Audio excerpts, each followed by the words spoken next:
George Harrison was never loud. He rarely lashed out in interviews, preferring calm reflection and spiritual pursuits. Yet beneath that serene exterior lay a quiet bitterness that grew over time. Within the Beatles, Harrison often felt overshadowed, his ideas dismissed, and his creativity constrained. Unlike the public feuds between John Lennon and Paul McCartney, Harrison's resentment simmered quietly, personal and unspoken. It was subtle but deeply felt, the mark of someone who had watched his voice fade beneath the dominant personalities of his bandmates. Harrison's journey from eager teenager to one of rock's most innovative guitarists was as much about perseverance as talent. Early connections. In Liverpool, the teenage George Harrison first met Paul McCartney on a school bus. They bonded over a love of skiffle and rock and roll, trading records and sharing chords. McCartney, older and confident, naturally assumed a leadership role, while George, quiet and impressionable, admired him. Harrison later joined John Lennon's group, the Quarrymen, in 1958 at age 15. Lennon initially hesitated, thinking George too young, but McCartney arranged a second audition where George impressed John with his guitar skills. That moment opened the door to what would become the Beatles. Yet from the start, George was stepping into someone else's story, following rather than leading. Walking into shadows. Lennon and McCartney dominated the Beatles' early identity. They were the songwriters, the visionaries, and the public face of the band. George followed, learning and absorbing their craft. For a time, this dynamic worked. Harrison earned the nickname the Quiet Beatle, a label partly romanticized by the press but partly reflective of the weight he carried. He began to feel sidelined, suffocated by the band's structure. His musical ideas, his experiments, and even his spiritual awakenings were often ignored or dismissed. The admiration he once felt for Lennon and McCartney gradually turned into a simmering frustration that would grow into a deeper resentment over the years. Artistic suffocation. In the studio, Harrison frequently found his contributions undermined. His guitar arrangements were second-guessed, and his songwriting proposals often passed over. McCartney, a perfectionist, had a tendency to dominate sessions. Harrison later admitted, "He ruined me as a guitar player, not out of malice, but from years of being subtly undermined." The Lennon-McCartney partnership functioned almost as an empire within the band, leaving George not just on the sidelines, but creatively trapped. Over time, what started as admiration became quiet resentment. Harrison's frustration was subtle but persistent, an emotional burden he carried even as the Beatles achieved unparalleled fame and global recognition. The White Album turning point. By 1968, during the recording of the White Album, Harrison's patience was thinning. He had grown in confidence as a songwriter, eager to assert his voice. Yet the studio atmosphere was tense.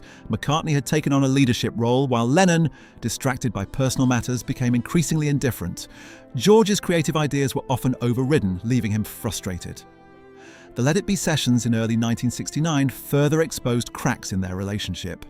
Tensions came to a head when George pushed back against McCartney's directions on Two of Us, offering a calm but pointed remark, "I'll play whatever you want me to play, or I won't play at all if that's what you want." Personal strains. Harrison's personal life reflected the professional tension he endured. His ex-wife, Pattie Boyd, observed that George never fully liked McCartney's personality, often returning from recording sessions overwhelmed by disputes.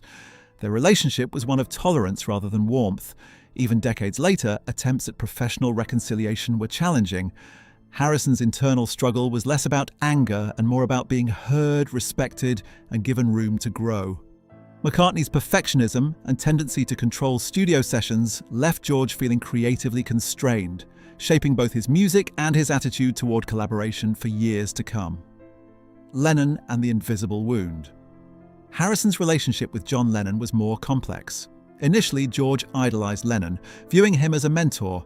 But as the Beatles' fame grew, Lennon became absorbed in his own personal life, especially his relationship with Yoko Ono.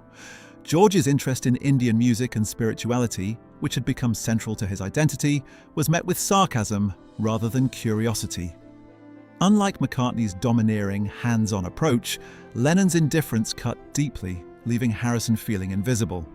The emotional distance between them became apparent over the years, with Harrison's 1980 memoir I, Me, Mine barely mentioning Lennon, a deliberate reflection of the estrangement and quiet pain he endured.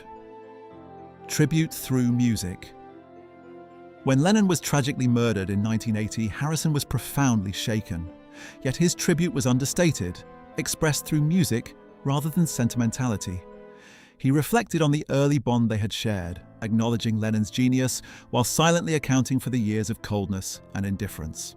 Harrison's grief was complex, rooted in affection, disappointment, and unresolved tension. Even decades later, he would describe Lennon as difficult, acknowledging the emotional scars that never fully healed. For George, this kind of wound, caused by both closeness and invisibility, was one that time could temper but never entirely erase. The 1990s, reconciliation.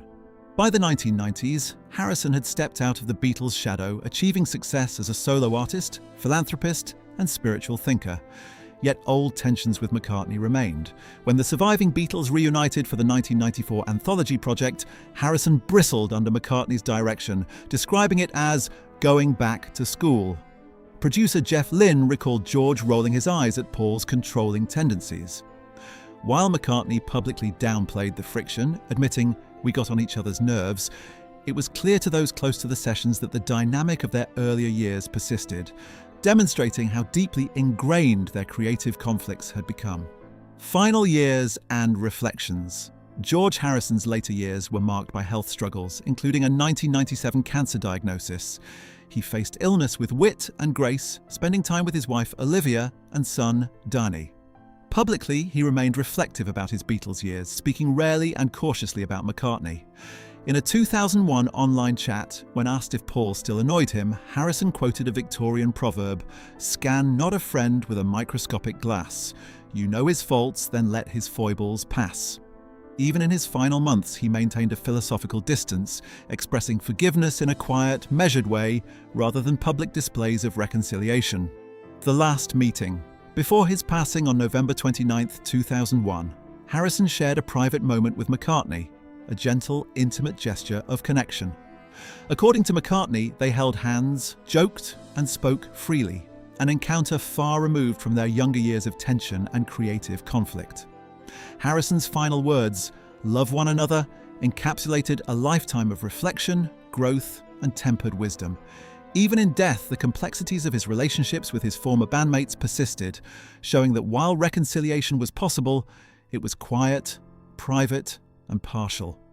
The emotional echoes of his Beatles years remained an indelible part of his story. Legacy of a silent rebel. George Harrison's legacy is one of quiet rebellion, musical innovation, and spiritual searching.